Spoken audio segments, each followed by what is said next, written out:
안녕하세요. 닥터 스네입니다. 오늘도 섹시하게 철학 강의 시작해보도록 하겠습니다. 자, 오늘부터 다룰 주제는 철학사, 즉 철학에 대한 역사입니다. 사실 저는 어떠한 학문을 공부할 때 그 학문의 역사를 공부하는 건 별로 중요하지 않다고 생각해요. 그러나 이 철학의 역사만큼은 굉장히 중요합니다. 왜냐하면 철학의 역사는 곧 인간의 생각에 대한 역사이기 때문입니다. 어찌 보면 당신이 갖고 있는 그 고민은 말이죠, 모든 인류가 공통적으로 갖고 있던 수많은 고민들 중 단 하나에 불과합니다. 따라서 우리 철학자들은 늘 당신과 똑같은 문제에 대해 고민해왔으며, 즉 당신은 철학의 역사를 공부함으로써 당신이 갖고 있는 그 고민에 대한 답변을 역대 철학자들을 통해 알 수가 있다는 것이죠. 역사에 따라 변화하는 인간의 생각과 인간의 고민, 그 생각의 흐름을 알아야 우리는 철학이라고 하는 학문을 제대로 이해할 수가 있을 것입니다. 자, 그럼 지금부터 수업을 시작할 건데, 제 수업은 고대, 중세, 근대, 현대 이렇게 4가지 시대별로 나누어서 진행을 할 거고요. 각 시대를 대표하는 철학자들은 플라톤, 데카르트, 칸트, 쇼펜하우어, 헤겔, 프로이트, 그리고 니체입니다. 물론 여기 있는 철학자들 말고도 훨씬 더 많은 철학자들이 존재하기는 해요. 그러나 우리가 모든 철학자들을 공부하기에는 먼저 시간 관계상 무리가 있고요. 그리고 막 자세하게 알아가는 것보다 핵심만 짚으면서 전체적인 흐름을 파악하는 게 훨씬 더 중요하다고 저는 생각을 합니다. 자, 그러면 오늘은 고대시대와 중세시대의 철학에 대해서 알아보도록 하겠습니다. 자, 철학의 시작은 2500년 전 고대 그리스의 플라톤이라는 사람으로부터 시작이 됩니다. 이 플라톤이라는 사람이 철학을 본격적으로 시작한 사람이다 라고 생각하시면 되고요. 플라톤은 우리가 사는 이 세상을 2가지로 구분합니다. 현실 세계와 이데아의 세계. 이데아의 세계는 진짜 세계이며 영원한 세계이고 본질의 세계입니다.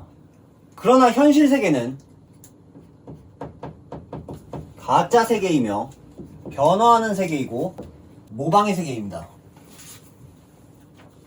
그리고 플라톤은 이성이라는 것을 통하여 이 이데아의 세계에 들어갈 수 있다고 주장합니다. 자, 제가 예시를 하나 들어볼게요.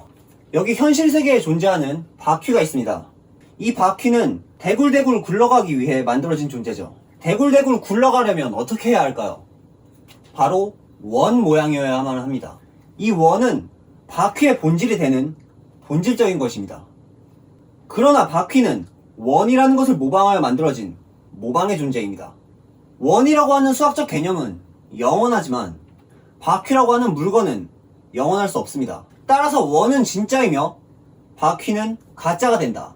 즉 우리는 이 바퀴라는 사물에 대해 이성적으로 잘 생각해 봄으로써 그 사물의 본질이 되는 이데아의 세계에 들어갈 수 있었다는 것이죠. 이렇게 어떠한 사물이나 현상에는 그것의 본질이 되는 무언가가 존재한다. 그것이 바로 플라톤의 이데아론입니다. 그래서 이 플라톤의 개념을 확장시키게 되면 여기 현실 세계는 우리가 감각적으로 경험하는 세계로서 이를 현상이라고 하며, 이데아의 세계는 이성적 지혜의 세계로서, 즉 진리의 세계가 되는 것입니다. 이해되시나요? 하지만 저는 이런 교과서적인 내용 설명하라고 이 영상 찍는 거 아니라고 분명히 말씀드렸죠. 우리는 이데아가 어떤 건지를 아는 게 중요한 게 아니라 그 이데아가 어떤 의미를 갖는지가 더 중요하다고 합니다. 도대체 이 이데아라는 게 정확히 어떤 의미를 갖는 건지 제가 이 이데아에 대해 좀 더 섹시하게 설명해 보도록 하겠습니다. 여러분은 바퀴라고 하는 게 존재한다고 생각하시나요? 아니면 존재하지 않는다고 생각하시나요? 제가 분명히 말씀드릴 수 있는 건 바퀴라고 하는 건 분명 존재한다는 것입니다. 그러나 원은 어떨까요? 원은 정말로 존재하고 있을까요? 이 원이라고 하는 개념은 수학적 개념으로서 이걸 존재한다고 해야 할지 존재하지 않는다고 해야 할지 약간 애매하긴 합니다.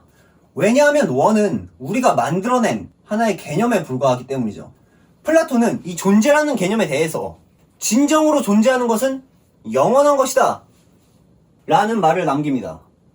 따라서 현실 세계에 존재하는 바퀴는 우리가 경험할 수 있는 것이지만 그것은 영원하진 않습니다. 왜냐하면 바퀴는 망가질 수도 있고 부서질 수도 있기 때문입니다. 바퀴가 부서지게 되면 그냥 나무 쪼가리가 될 뿐이니까요. 하지만 이 원이라고 하는 것은 우리가 비록 감각적으로 경험할 수는 없지만 이성적 지혜를 통해 알 수 있는 것으로서, 즉 개념으로서 존재하는 것이기에 이것은 망가질 수도 없고 부서질 수도 없습니다. 수학적으로 존재할 뿐이지만 그 존재만큼은 영원하다. 그래서 플라톤에게 있어 이 영원한 것이야말로 진정으로 존재하는 것이며 영원한 것이야말로 가장 가치 있는 것이고 우리는 그 영원한 존재를 인식해야 한다고 말하고 있는 겁니다. 제가 지난 시간에 존재론, 가치론, 인식론에 대해 설명해 드렸죠. 플라톤에게 있어서는 이 모든 것이 이데아의 존재라는 하나의 존재론적 개념으로서 통합이 된다는 것이죠. 따라서 플라톤은 여기서 존재론을 중요시하고 있다고 여러분은 기억하셔야만 합니다. 이 이데아라는 것을 좀 더 현대적인 언어로 바꾸면 수학이나 과학 같은 것이 되는 겁니다. 그러니까 수학이나 과학 같은 것도 결국에는 플라톤의 철학의 연장인 것이고 우리는 모두 이 플라톤식 사고 방식 아래에서 살고 있는 것에 불과하다고 이해할 수 있겠습니다. 이게 바로 플라톤의 철학의 핵심이 되는 것이죠. 그래서 우리는 이 플라톤을 철학의 아버지라고 부르며 이 플라톤이라는 사람을 시작으로 철학의 최종 목표가 본질을 탐구하는 것이라 정의하게 된 것입니다. 자, 여기까지가 고대 철학의 출발점이라고 볼 수 있겠습니다.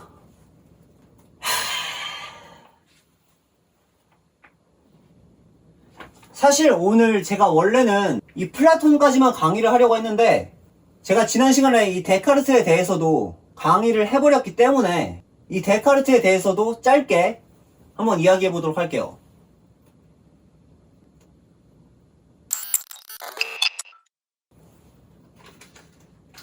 이제 플라톤의 고대 시대가 끝나고 중세 시대가 시작됩니다. 이 중세 시대로 넘어오게 되면서 철학이 어떻게 바뀌느냐? 중세 시대에는 바로 기독교가 나타납니다.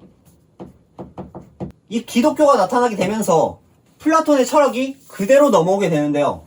플라톤의 경우에는 이 세계를 이데아의 세계와 현실 세계로 구분을 했다면 기독교는 이 플라톤의 사상을 그대로 가져와서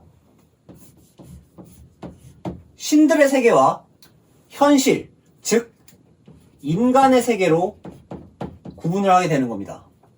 그래서 이 신들의 세계가 다시 한번 본질의 세계가 되는 거예요. 이 플라톤의 사상이 그대로 계승된 거라고 볼 수 있죠. 그럼 이 중세 시대의 철학자가 누구냐? 바로 그 유명한 데카르트입니다. 이 데카르트에 대해서는 제가 지난 시간에 설명을 드렸기 때문에 간단하게 핵심만 요약하자면 나는 생각한다, 고로 존재한다. 여기서 나라고 하는 존재가 부각이 되는 거예요. 원래 중세시대에는 이 기독교의 영향으로 신들의 세계가 더 중요하다고 생각을 했어요. 왜냐하면 현실 세계는 가짜의 세계이기 때문에 마치 플라톤이 이 이데아를 중요시한 것처럼 이들에게는 오직 신들의 세계만이 가장 중요한 것이었죠.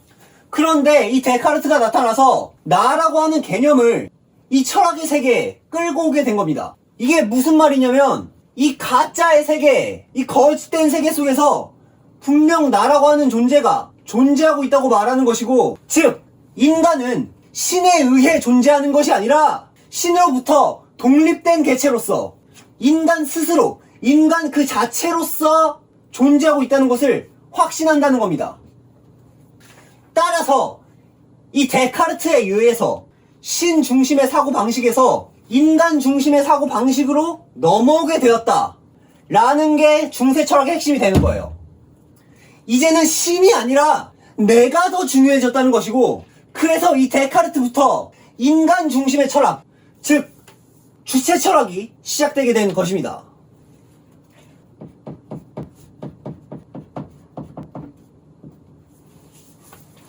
자, 이렇게 신이 전부였던 세상에서 나라고 하는 존재가 부각이 되면서 인간 중심의 사고방식이 시작이 되고, 기독교는 몰락을 맞이하며 중세시대의 막이 내려지게 됩니다. 이제는 새로운 시대, 인간 중심의 시대가 열리게 되는 것이죠. 그것이 바로 근대시대입니다. 그래서 다음 시간부터는 근대시대부터 시작되는 인간 중심의 철학에 대해서 알아보도록 할 건데요. 여러분들은 신을 믿으시나요? 왜 중세시대의 사람들은 그토록 신을 믿었던 걸까요? 신을 믿는 사람들을 보면 좀 바보 같다고 느껴지시나요? 비과학적이라고 생각하시나요? 하지만 여러분들도 신을 믿고 계십니다. 수학과 과학이라고 하는 그 신을 말이죠. 다음 시간도 섹시하게 철학 강의 해보도록 하겠습니다. 감사합니다. 지금까지 광기의 매드 사이언티스트 닥터 스님이었습니다. 감사합니다.